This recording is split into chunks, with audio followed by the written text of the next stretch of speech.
So guys, this is going to be a challenge because what I'm reacting to, I have no expertise in.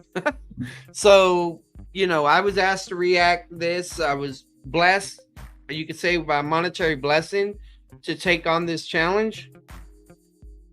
And I said I'd do it after seminary class, and that I would do it after my most recent debate. And so here I am.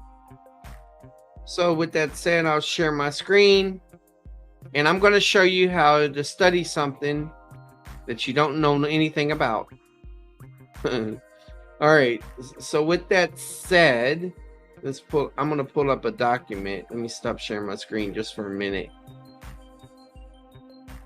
I'm going to pull up a document first.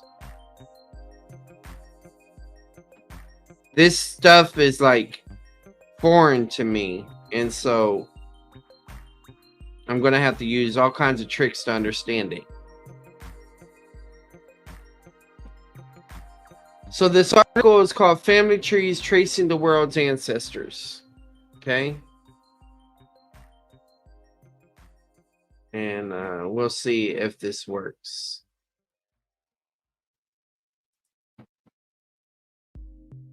And I think the audio is the same as the written. 5-minute listen. Yeah. Okay. So let's go ahead and put this in a document. All right. Believe it or not, what I'm going to do is I'm going to start with the end of the article. Okay. And I'm going to be like, all right, well, what's the point? We're going to work our way backwards, because I'm trying to think about the connection of things. So I'm going to read this article backwards. And we'll see how this goes. I'll blow it up so we can see it. I'm getting this weird formatting issue on my computer. All right, so a few thousand years after that. Well, after what? The 80% of us, those who leave children, who in turn leave children, and so on, will be ancestors of all humanity. What an inheritance. So, okay, so this is going to be about how one would be ancestors of all of humanity, which makes sense because look at the question by Dr. Yang Wan, evolutionary biologist. A question on radio. A listener asked about the bloodline between Jesus and King David raised a wider genealogical issue. How many generations does it take before someone alive today is a descendant of everyone on the planet? So there's the question. And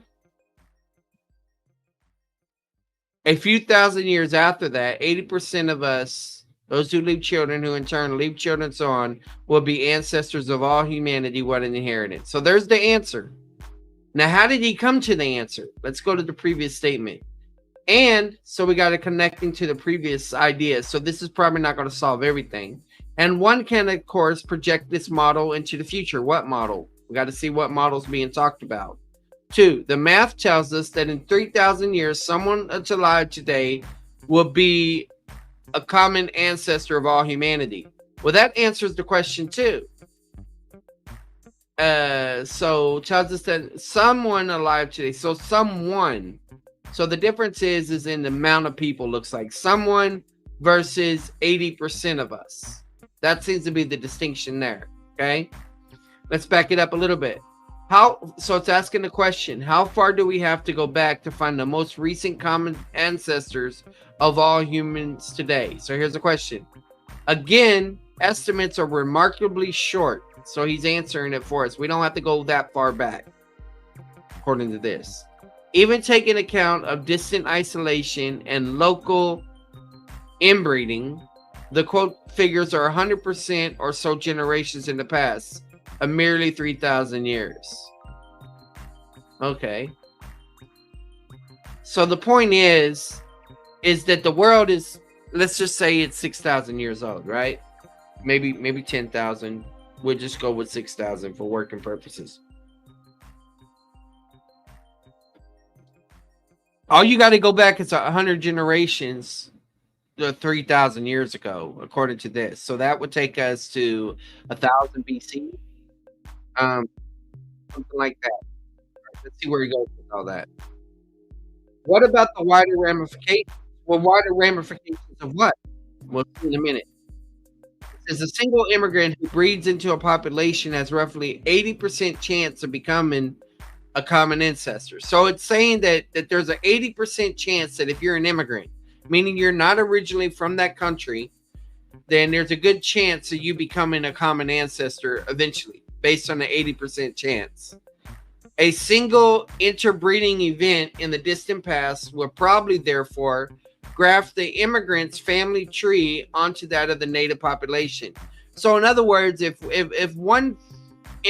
there was one moment of interbreeding, this would result in the family, like it says, in the mixing of the line, onto that native population. That makes it very likely that. So it uses the language of graft, okay, which I think is this person wanted me to read in light of Romans 11. That makes it very likely that King David is the direct ancestor of the population of many other countries too, okay. So there's the furthermore answer that's mentioned before.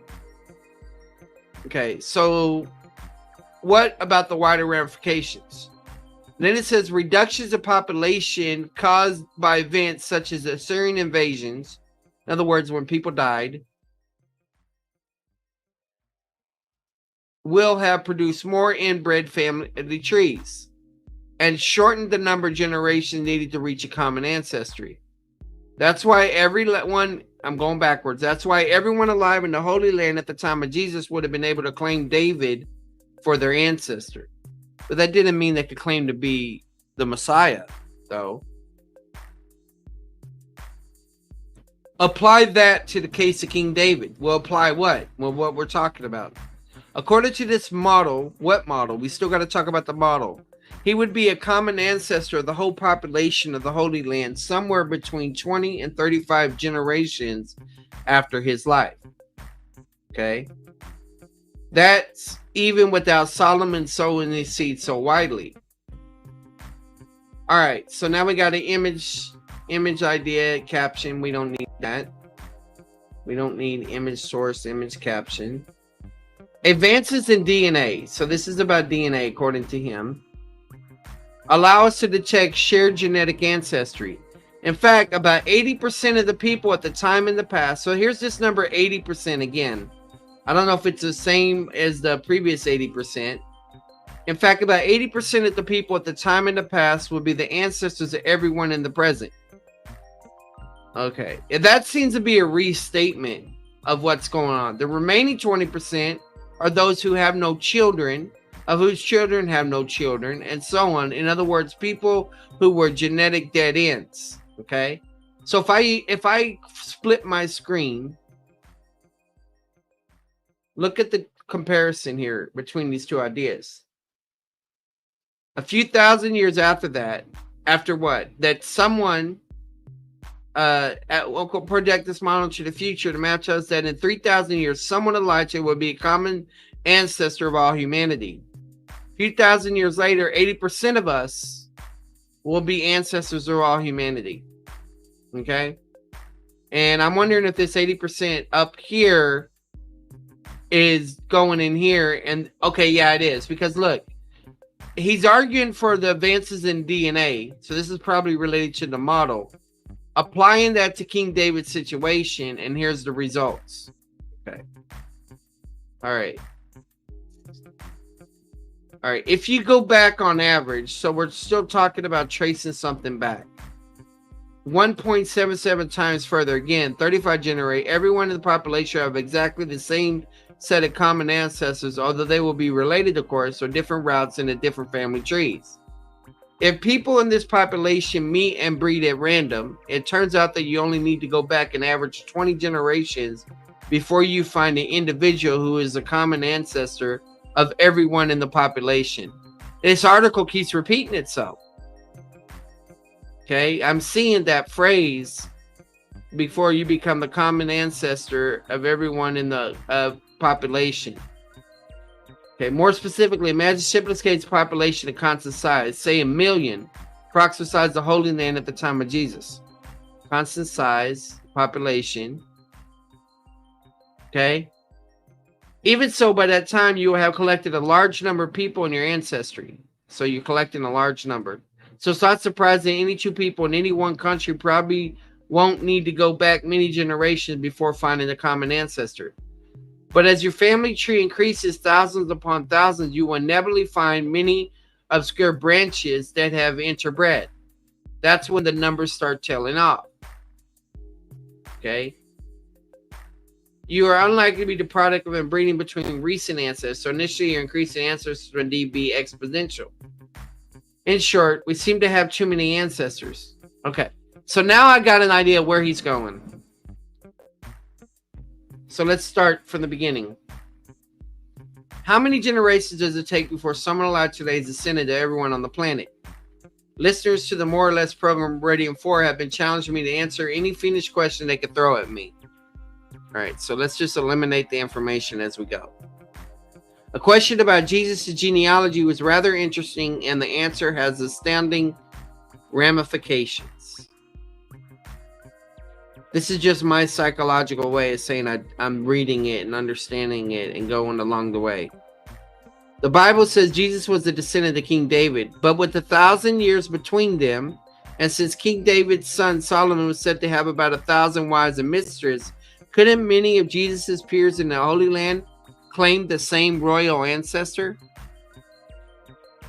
So this guy who sent this to me is a Christian, but this argument could be against Jesus's claim to be the Messiah. What makes Jesus the right Messiah? We believe Jesus is the right Messiah, but what makes him believe that when others could have claimed it according to this argument?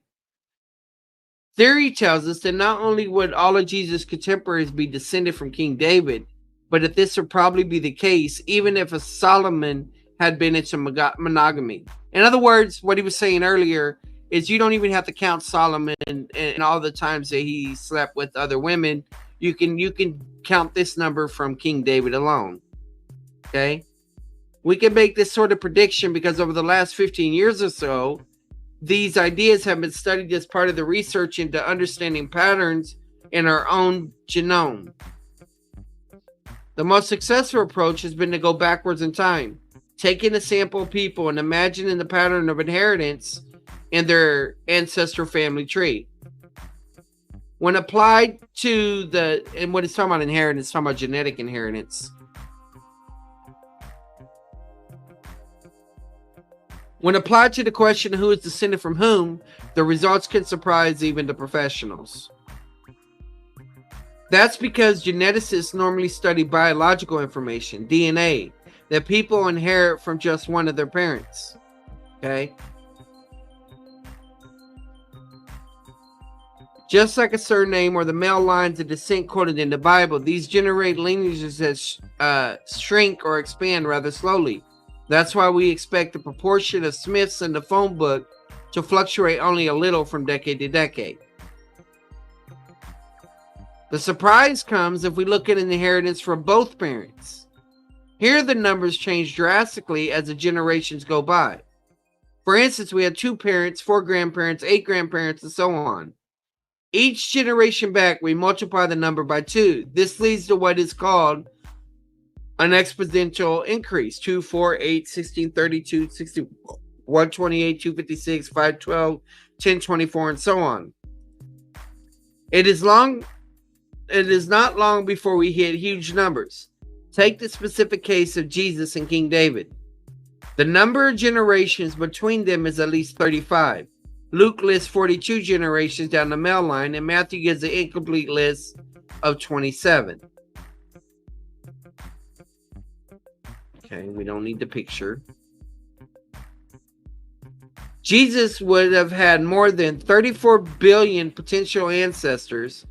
All right, so in other words, there should be 34 billion people alive. Essentially what he's saying. Or at least live from that point. These numbers agree reasonably well with the average time between generations of 25 to 30 years. An estimate taken from documented historical record from Iceland and Canada. So how long are the generations? That's really, so back in that time, Jesus would have had at least 2 times 2 times 2 times 2. In other words, 35 times.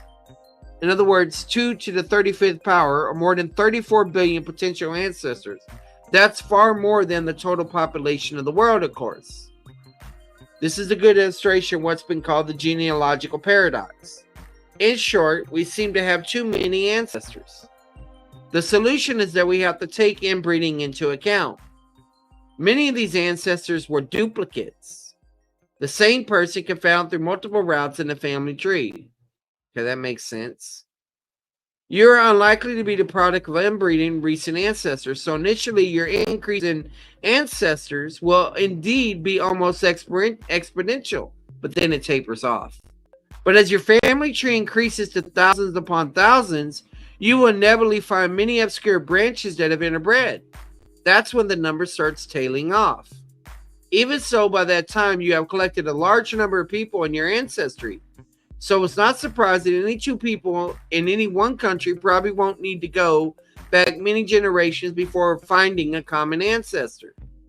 More specifically, imagine the simplest case of population. And so this is where he's arguing, look, if we say it's 1 million people, if we go back 20 generations, and this is an average of this many generations, and then basically what we find out is that 80% of the people will be the ancestors of everyone in the present. Then he applies this to David, okay? And then mentioning Solomon again, saying you don't need Solomon for that. And then everyone that was alive during the Holy Land of Jesus' time could claim to be David as an ancestor. And then it mentions reductions of population, like for wars, invasions, increase of inbreeding, which limits the number of ancestries, or at least it mentions the duplicates. And so what about the wider ramifications? A single immigrant. So in other words, say a Gentile that joins to the theocracy of Israel, right? They can become an ancestor of Israel. But see, this is the real issue is this. The real issue is that we're talking about a theocracy. And when you're talking about a theocracy, you're talking about a government, okay? And when you're talking about a government, you're talking about citizenship, basically. And so the thing is that underneath the theocracy of Israel, you could be an ethnic Israelite, or what's the term they use? An immigrant.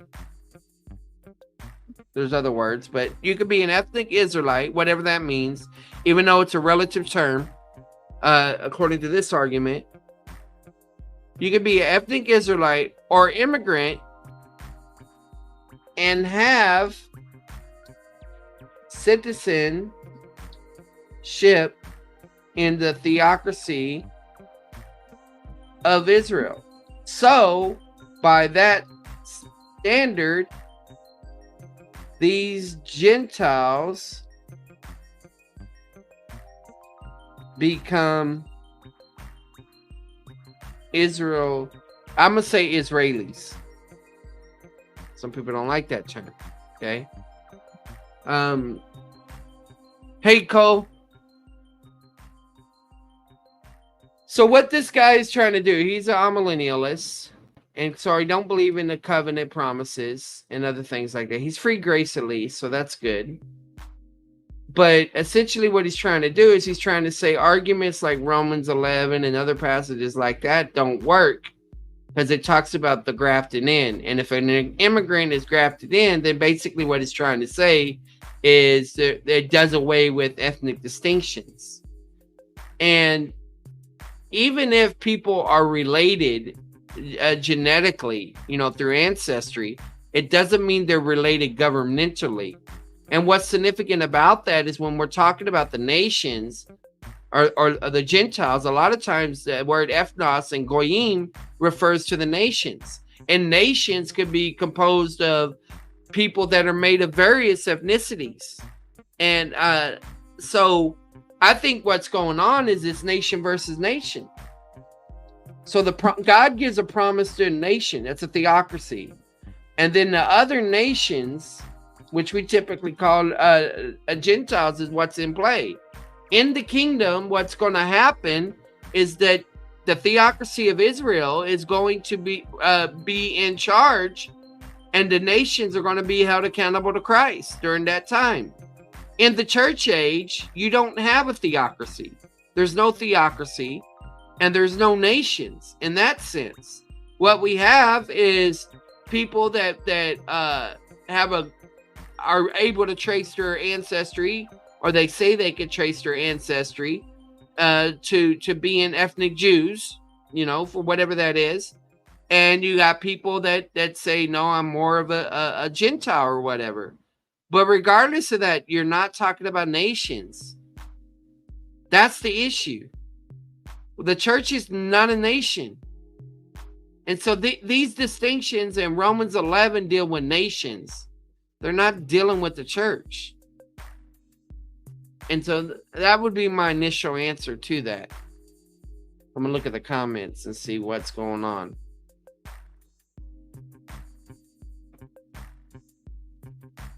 NFB, I took it on. I'm glad you're in the comments. I attempted. I don't know a lot about this article type stuff. I'm open to it, but yeah. And Cole, good to see you. Janet, is there anything you want to say?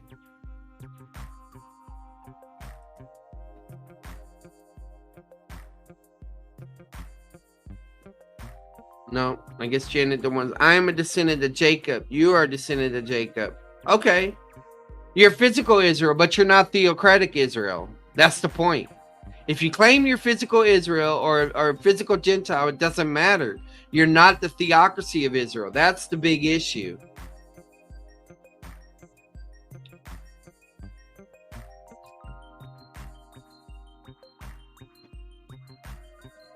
All right, well, this was a nice experiment.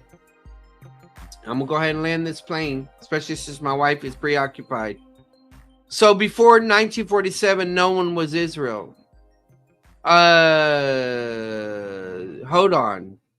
What makes you think I'm going to a 1947 and 1948 date? That's when the world governments recognized the nation of Israel. And I know there's other things that were before that and everything. But I don't believe that's a theocracy either. So there were people that had ties to their ethnicity didn't change. It may have got watered down, it may have got nuanced or whatever, but there wasn't a theocratic Israel ever since Acts 2. They'll be saved in the future. Hello, Nicholas. I took on a challenge I don't know too much about. But I'm fixing to land the plane, I think. So, NIFB, if you want me to work on some other stuff for you, just let me know. I did what I could at this point. God bless.